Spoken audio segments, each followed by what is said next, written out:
Hey, it's Clay, and this will be a video chart on ticker symbol RWLK. We will take a look at the 30-minute time frame.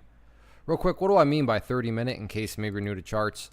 Instead of each one of these candlesticks here representing 1 day's worth of price action, which is what you would normally see, each one represents 30 minutes. So while this here may look like several days worth of time, it's actually today's price action broken down into 30-minute time slices.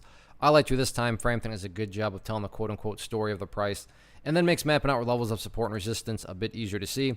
I don't mean to state the obvious, but I will anyways. Very nice movement today, not only from a price action perspective, but you look down here at the volume, and by far the biggest volume this chart has had for quite a while. So a lot of eyeballs on this one. So let's map out some levels of support, and then we can talk areas of resistance. The first level of support is what I would call the ideal level. I mean, if you say, hey, Clay, what would make this chart look the absolute strongest going forward? That would be if the price could stay up here above $1.03. Now, don't get me wrong. If the price falls below $1.03, by no means am I saying the entire chart's ruined or anything like that. But yeah, if the price could actually manage to stay up above that level, that would certainly be a huge sign of power going forward.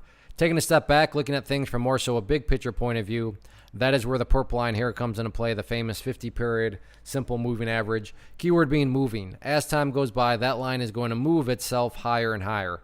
So a very basic yet highly effective way to judge the health of the move, this right here being defined as quote-unquote the move, just watch that purple line. As long as the price stays above that line, as the line itself moves higher and higher, then the bulls are in full control, the bulls are in full health. How are you going to best visualize that? No questions asked. Again, yeah, staying above $1.03 would be great, but from the grand scheme of it all, as long as the price is above that purple line, then the bulls 100% own the chart. What about levels of resistance?